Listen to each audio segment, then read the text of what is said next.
안녕하세요. 1500만 주식 투자자 여러분, 공부하는 주식 투자자 공주튜브입니다. 아무리 바쁘고 정신없더라도 주식에 내 돈이 100원이라도 들어가 있다면 이 정도는 꼭 알아야 하는 소식들만 모아서 소개해드리고 있으니까요.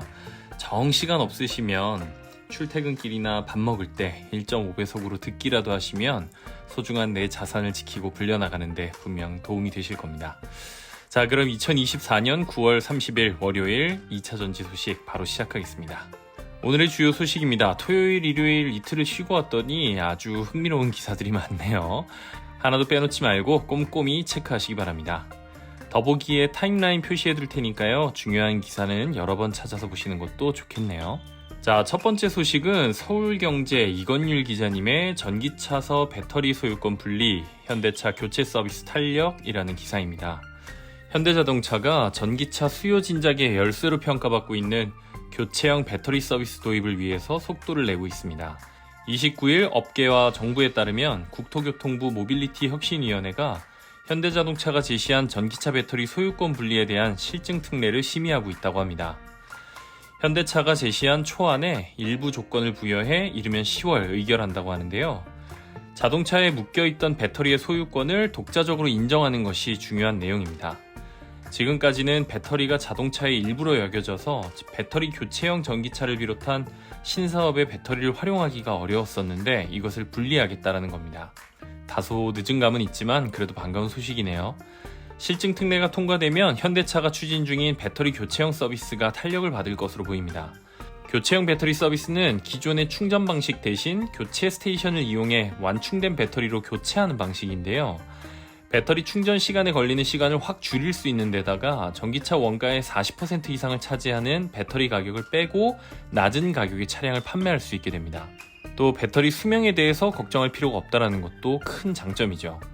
이미 중국은 2018년부터 교체형 배터리를 도입해 올해 4월 기준 2,400개 이상의 교체 스테이션을 만들었고 실제 교체하는 모습을 보시면 5분 내외로 시간이 걸리는 등 내연기관차에 연료를 주입하는 시간에 준할 정도로 이미 상용화가 되어 있는 상태입니다.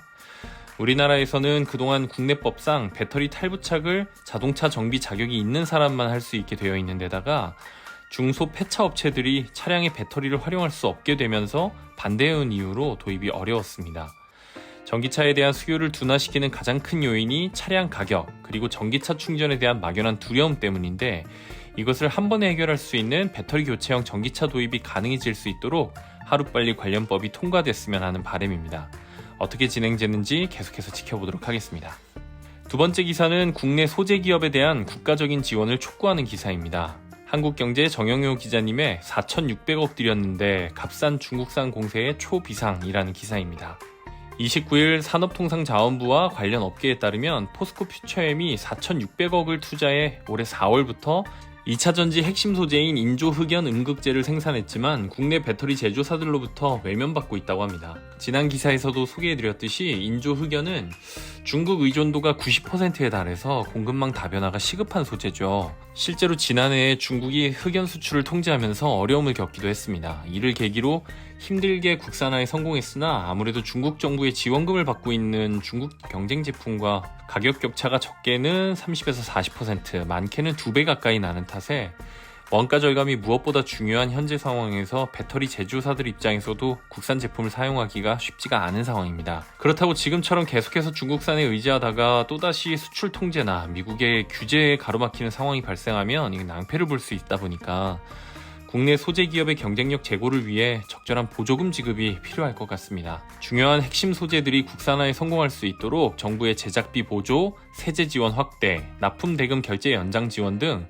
육성 정책을 도입해야 한다는 목소리가 커지고 있습니다. 정부도 공급망 안정화를 위한 핵심 소재를 185개 지정해서 관리가 필요하다고 판단하고 있는 상황이라 관련해서 어떤 지원책들이 나올지 계속해서 주목하도록 하겠습니다.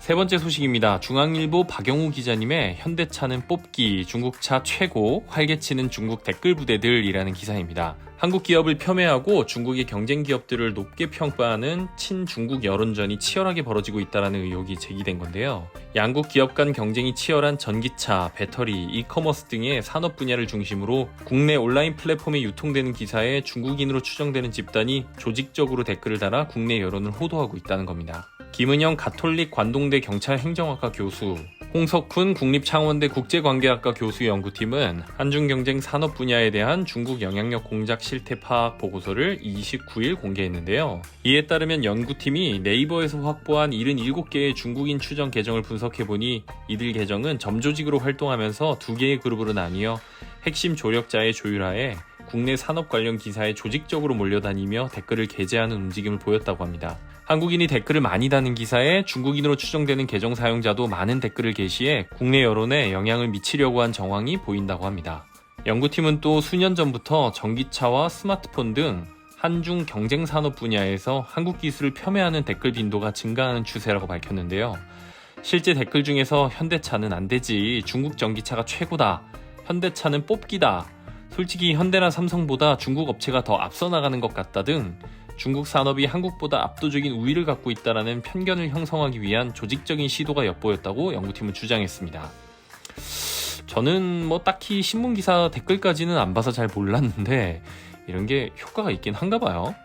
근데 댓글 알바까지 쓸 정도면 언론사에 홍보비나 광고를 몰아주고 우호적인 기사를 쓰게 하는 건 당연히 하고 있겠네요.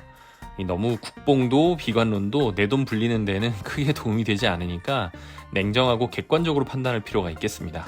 그러려면 오늘도 공부해야겠죠? 다음 소식도 아주 흥미로운 기사입니다. 파이낸셜 뉴스 권준호, 최정근 기자님의 전기차는 발전소, 기아 EV9 한 대로 90시간 에어컨 냉방이라는 기사입니다. 현대차가 양방향 충방전 플랫폼 기술이죠. 베이클 투 그리드, 일명 V2G 기술을 선보입니다. 전기차를 단순한 이동수단이 아니라 에너지 운반체, 움직이는 발전소로 활용하는 건데요.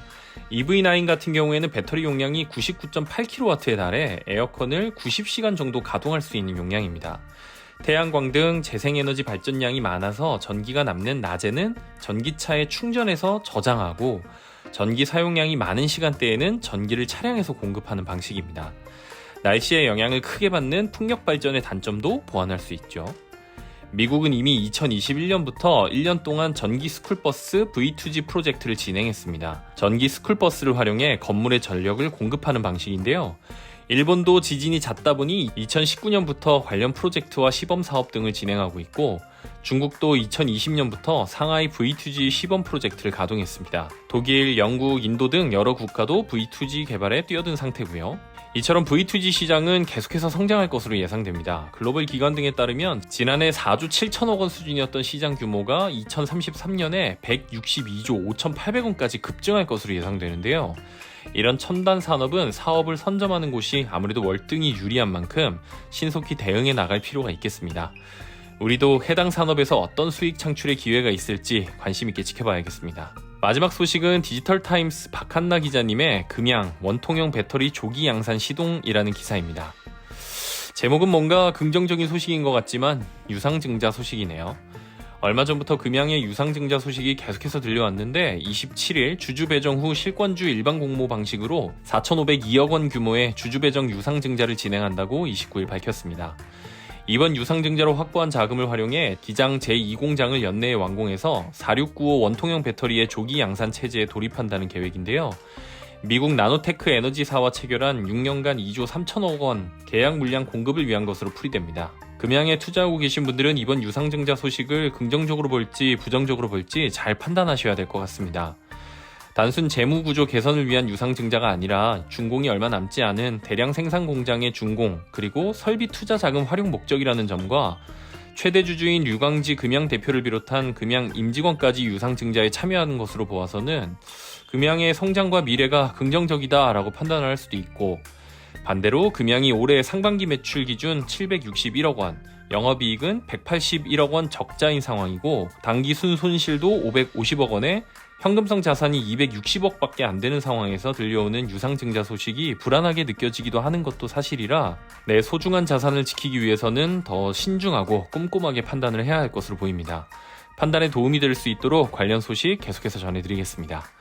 오늘 준비한 소식은 여기까지입니다. 오늘 영상이 도움이 조금이라도 되셨다면 좋아요 한 번만 꾹 눌러주시고요. 구독까지 해주시면 앞으로도 계속 이 정도는 꼭 알아야 하는 중요한 소식들 엄선해서 전달해 드리도록 하겠습니다. 감사합니다.